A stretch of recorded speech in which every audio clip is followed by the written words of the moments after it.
have 3 different hooks at once. As soon as I got accepted in TikTok Shop, so I started really making videos on products that I already had. First success isn't necessarily like that first sale, although that was super exciting. I think it was more so getting recognized from companies. Oh my gosh, they recognized me and they emailed me and they want to work with me. A video with not even that many views or likes can still make sales, and video that has tons of views do really nothing for you. So don't get caught up. Just focus on bettering yourself, creating more content and learning from it, and keep going.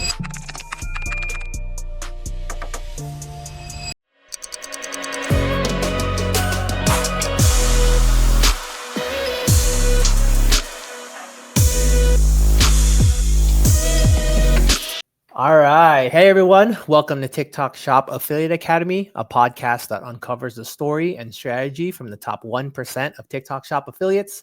I'm your host, Ivan. We have a very special guest today, Victoria. Hi, Victoria. Hi. Nice to meet you. All right. So glad to have you on the show. And, our first question is, what were you doing before TikTok Shop? What was your life before TikTok kind of fell into place? Well, I'm doing pretty much the same thing in terms of, outside of TikTok in my regular day-to-day life. I just now do TikTok as well. Okay. But I work from home. I'm a recruiter, and I just kind of still am doing that in Okay. addition to TikTok Shop. Okay. So you had a 9 to 5 as a recruiter, kind of picked up TikTok Shop along the way and kind of do both at the same time. Side money, side hustle, if you will, but turning into pretty cool stuff, right? So cool. Yes. I love it. And then how long ago did you start TikTok Shop? It's actually been exactly a year. I started, Okay. well, TikTok Shop, I didn't start doing until May, but I started posting on TikTok January of 2024. Got it. And then what kind of content was it? When I first started, is very different from what I'm doing now. It was all cooking videos. So Okay. I did a lot of cooking videos because I love to cook. And then Yeah. it just evolved from there.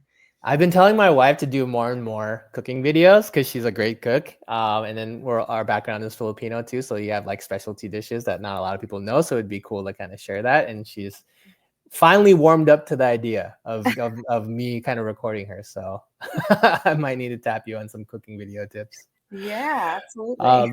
Okay, cool. So you're 9 to 5. And then how'd you stumble upon TikTok? Well, TikTok Shop, right? So you were on TikTok making videos. How'd you stumble upon TikTok Shop? How did that kind of show up in your life? Oh, I feel like I always knew it was around, even just as a consumer of Okay. TikTok, knew that you can shop on the platform. I did it, like I said, as a consumer previous Mhm. to even posting myself. I was someone who would shop on TikTok, and Yeah. mostly I enjoyed watching different fashion videos and such. So yeah, I kind of already always knew about it. And once I started posting myself, I immediately wanted to know, how can I get involved? Right. Okay. So you saw you made the immediate connection of like, wait a minute, this is someone selling something. Hmm. How do I kind of do that? Okay. So Yeah. walk me to that first video that you made. Like you got the idea, you knew you could do it. Like what did that first instance of making a video and kind of throwing it out there look like? The first shop video. Yeah. First shop video. Um, what? As soon as I got into, I hit the ground running.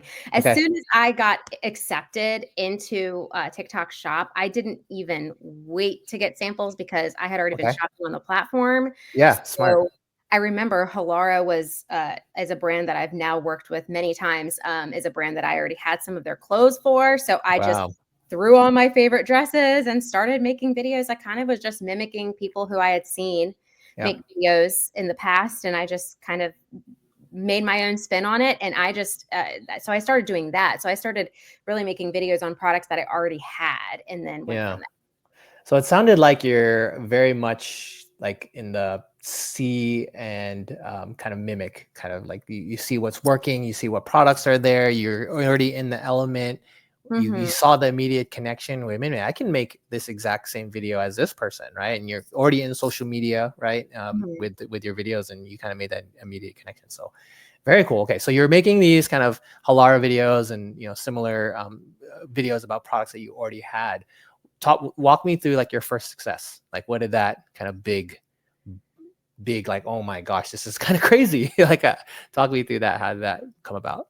I think, well, I think success is such a, I don't want to use the word vague, but it can mean so many different things to so many different people. For me, the biggest first success isn't necessarily like that first sale, although that was super exciting. Yeah. I think it was more so getting outreach from and getting recognized from organizations and companies that I had always dreamed about, like, oh my gosh, they recognized me and they emailed me and they want to work with me. That was crazy. Like I remember in the summer, Cupshe reaching out to me to do videos on their swimsuits. And I was like, what? That's crazy. They're going to send me swimsuits and I'm going to get to do videos on it. That's awesome. So for me, that was such a big success in my mind. Yeah, that was a marker. So it's like brands that you use, you love, you never even thought or dreamed about partnering with. And here you are kind of being they're giving you stuff. They're treating you like like an influencer and part of the team. And kind of, okay, cool.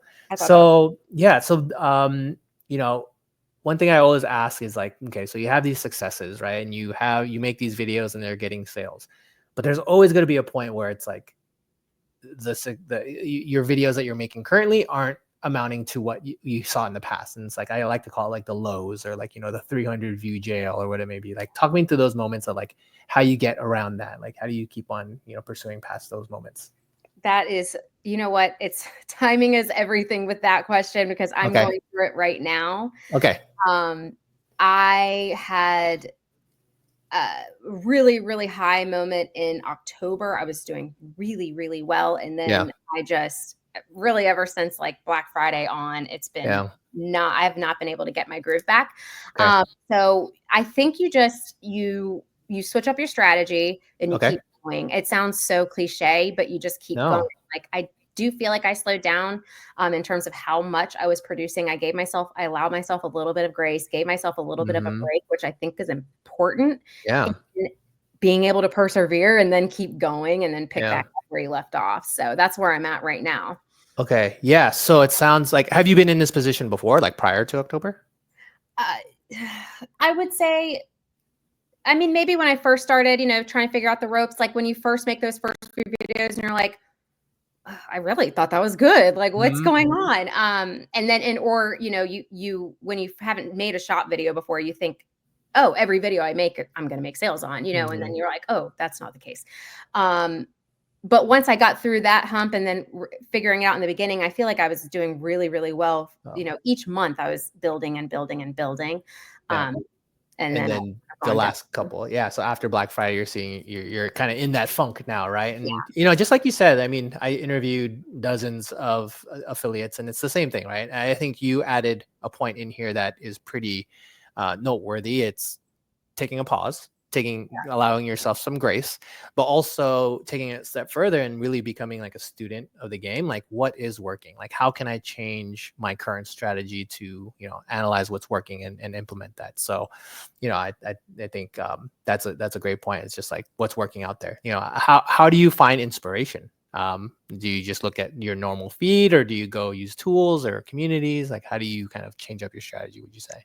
Yeah, I think that it's a combination of different things. I have certain creators that I really look up to and I watch their videos. I always look at, whenever I'm reviewing a product and for the first time, especially if it's something I'm not familiar with, I do in-depth research on it. And then I always check out whatever viral videos there are currently about that, specific item to give me ideas.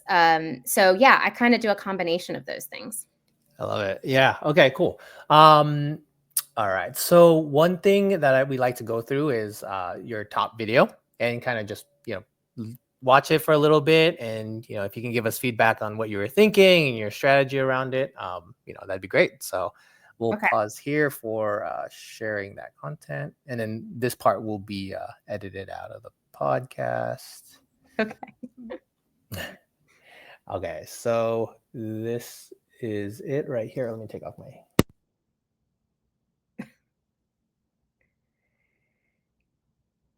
20% off. Check your coupons because you could get this viral Wrangler backpack for 20% off. Take a look. There is a reason this backpack went viral online. It is made out of nylon, so it is 100% waterproof. It can also hold your 40-ounce tumblers right here in the side. It also has a handle right here, so if you don't want to carry it as a backpack, you don't have to. It can also double as a diaper bag. Take a look. It even has these stroller straps. These could also be used on your suitcase. There are also so many pockets on the inside. It is also super, super spacious as well. And if you're anything like me and you tend to lose your keys in your bag, there's a little keychain holder right here, so that way you can easily find your keys. There is also an easy access pocket in the back, so that way you can open this up and easily access the inside of the bag. In the front, you also have insulated bottle holders, and you have a waterproof pocket in the front. As I mentioned, this bag would be perfect as a diaper bag. It could also be used for back to school or for everyday use. It could even fit most laptops. Be sure to check your coupons. You could get up to 20% off on this bag today. If you want to grab yours, click the orange card.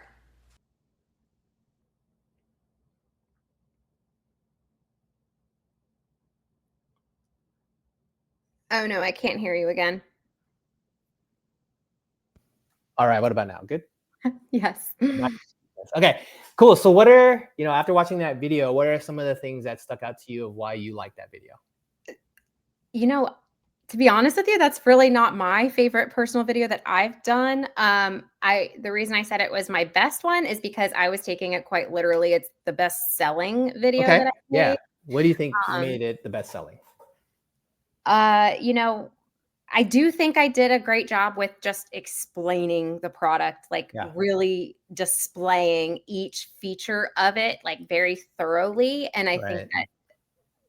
that clearly resonated with some folks who were already interested in that product. Yeah, so it's primarily a diaper bag, and you did go. I mean, me as a parent, you kind of looked at each of the features of the bag and related it to something a parent would need, right? Like Mhm. insulation, or tumblers, and all the pockets that it has, right? So it's really like real life use of the bag. You're putting yourself, or you're putting the viewer in your shoes, and using the bag and how they could use it in their life. So Yeah. yeah, I think also it's maybe more middle of the funnel type feel, right? It's not like someone getting exposed to the product, but more so like explaining the product more and kind of getting them further along the buying decision, right? It's just not just, hey, Right. cool bag, but more so like how can you use it and convincing them more. So Right. that's really cool. I also like, the way you look. It's a kind of neighbor, like a kind of like you're relatable to a lot of different people, right? You have that welcoming tone, you have the welcoming look in there. So I think that goes a long way as well. So very cool. Cool. Thanks for that. So when you how do you prepare for your videos? Do you create scripts? Do you, when you have a whole bunch of products that you need to make videos for, like what's your preparation look like? It's um it can be different depending on Hmm. the product. Sometimes if I'm having a tough time just figuring out exactly what I want to say, then Hmm. I will type out something quickly, but majority of the time Yeah. I'm winging it. Okay, cool. So you open the box, play around a little bit, and do you do any research on the product, reviews or anything? I do always research the Okay. product, and like I said, I earlier too, I'll be sure to watch other videos that had Yeah. been made previously about the product. That helps me understand it a little bit better, and also maybe help me understand like what videos have worked well for that particular product in the past. Yeah, So it for does sure. depend on the item. If it's a product that I've used a million plus times and it's just something I'm like really, really comfortable with, then I can just roll with it. But Yeah. if it's something I've never tried before and I'm still learning about it, then there's a little bit more legwork involved. But yeah, Yeah. I don't necessarily always do scripts. It just depends from time Okay. to time. Cool. And then on to another popular topic is hooks. What type of hook strategies do you employ, or do you put into your videos? Yeah, so I feel like I've gotten way stronger with my hooks. That video that we watched just a second ago is not a good hook in my opinion. Like it's all about the sale Yeah. for the product. And sometimes that can be a good hook. But other times I don't necessarily think that's always going to be the best thing that's going to rope someone in. Yeah.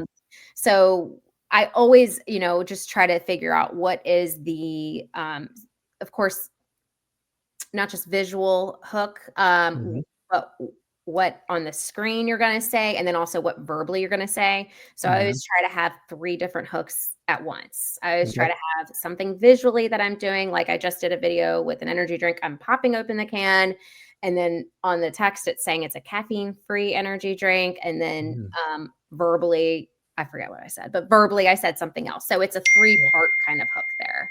Got it. Yeah. So three-part hooks: visual, audio, and like something you say. So visual on the screen, audio kind of popping up, and Mm-hmm. then kind of also another visual is kind of like popping the can.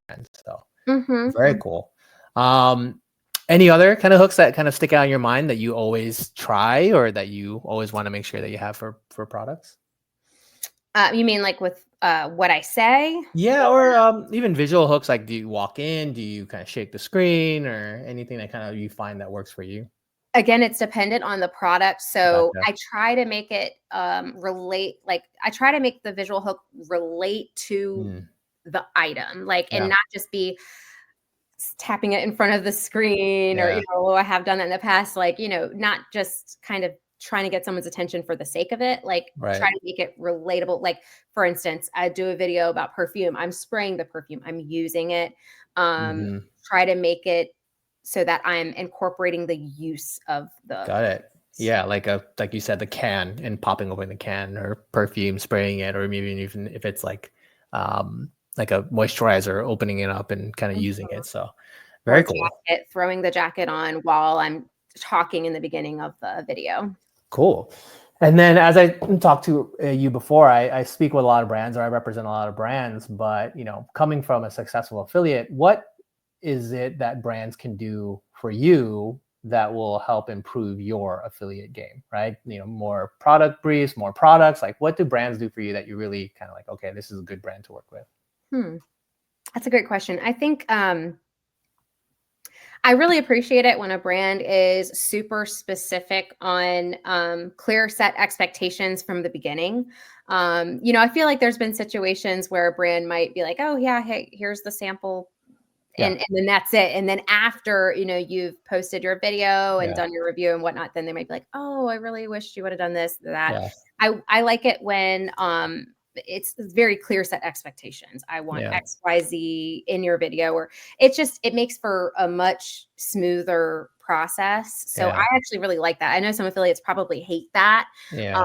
but I'd rather there be structure. And if there's not, and then that should be the expectation throughout. Like the expectation should be the same throughout, if that Right. makes sense. Yeah, I mean that's what we like to do for our brands that we work with, is give the affiliate a brand brief, how to talk about the brand, how to talk about the products, here topics 1, 2, 3 to make sure you hit. And then at the end of the day, these are just suggestions, right? And Yeah. so these affiliates can either take them and run with them, and in your case, you would use them because you like that direction, but some just kind of ignore them, which is fine as well. But kind of helping them along as much as possible. Like, Yeah. these affiliates have dozens of products. Why not give them more information about your product to talk about your product better? So that's my kind of general outlook that we do. Exactly. Yep. That makes sense. Very cool. Okay. So we're entering now the rapid fire round, just handful of questions I'll be shooting over to you, and then just answer them as best as you can. So Okay. first question is, what is your highest fee? First question, highest GMV generated in a month? I think it was 11 point something. Nice, nice. And how long ago was that? That was in October. October. Okay, so that was your booming month. Okay, and then of that, what was kind of something cool that you bought, or anything, or did you save, or what's something cool that you got with that? Oh, you know what? I honestly have been saving all of my TikTok shop money, Smart. so I don't think I've Nice. made any cool purchases. That's all Although good I fun will stuff. say October was the month that I bought a lot of comfort sweats. I really, really love that Okay. brand, and I love Yeah. sweats, so I did buy a lot of comfort sweats. So you bought them, but not as you could be an affiliate, or are you? I'm sure you're an affiliate for them as well. I do promote their products. I've Yeah. not been, I'm not formally, I guess. Got it. Yeah. It works. You are, yeah, you're an affiliate for them. I guess kind of like success isn't where you want it to be, so you're not kind of like up there yet, but I'm sure it'll come. So Yeah. very cool. How many videos do you post per week, per day? I do between 3 to 5 a day. So I Nice. guess, Yeah. So yeah, like, 7. Cool. So 20, 25 videos. yeah. Cool. And then have you been able to teach anyone TikTok shop in your network, friends and family? And how did that go? Yeah, well, not friends and family. Well, just people, other people who I've met on the platform on TikTok. I Yeah. feel like we've created quite the community, and Nice. we always go to each other with questions and such all the time, and so that's been nice. I feel like there's a few out there who maybe are a little bit newer to it, who tend to lean on me and ask me questions, and that's always nice. I like to be able to give Yeah. back when I can. Yeah, and that's, as we talked about pre-show, but I'm on a mission to create the best community for affiliates, right? And just have all this information, have a forum for people to ask questions and get responses. So, and if you're interested in getting Victoria's story and more stories and more strategies, affiliateacademyhq.com is where you'll find us. So yeah, I think community is a huge part, right? Just getting tips and tricks, but also like motivation. I think those are 1 and 2. Like, how do you make better videos, and then kind of have following back on someone to kind of give advice on, like, motivation, and making more videos when it's not great. So cool. Um, so what's one piece of advice that you wish you had when you first started? I think it's just the simple fact to keep going, Okay. and to not get easily discouraged. I think a lot of times we tend to focus just as humans on, oh my gosh, that video didn't get a lot of likes, or oh my gosh, it doesn't have that many views. And at the end Hmm. of the day, I've noticed that a video with not even that many views or likes can still, make sales and still perform well and still convert. And conversely, a video that has tons of views and likes and can do really nothing for you. So don't get caught up on Yeah. that stuff that really doesn't matter at the end of the day. Just focus on bettering yourself and creating more content and learning from it and keep going. Yeah, I found when I talk with affiliates, it's just like you said, I make X number of videos per day, whatever that is, and you stick to that, and it'll kind of take care of itself over time. Just kind of Yeah. making that video and striving to be better. Cool. So what is last question here is, what does 2025 have in store for you? What kind of future plans do you have for Victoria? I'm getting married in 2025, so I'm very Wow. excited about that. Congrats. But in the my TikTok shop journey, my whole goal for 2025 has been for a long time to quit my 9 to 5. So Okay. TBD. You're Um, almost there, and it's yeah, cool. Yeah, I mean, you're well on the way. I mean, you have kind of like the chops. It's proven, proof of concept. It's there. I think, you just continuing on with what you're doing, and no doubt that you'll be on the way. So awesome stuff. And I also would suggest, like, okay, take a look at other platforms. I know YouTube and Facebook's rolling out, right? So mhm, in the community, we'll have kind of information on how to get started on there, and taking the same videos and using them on other channels, right? It's an easy yeah. win. So cool, that's awesome. But okay, yeah, thank you. That concludes it for today's episode. You'll find all of Victoria's social media on the show notes below. And if you want to learn more about the community, affiliateacademyhq.com. Victoria, thank you so much for your time today. It was great. Thanks for sharing your story. Awesome. Thank you so much. Okay.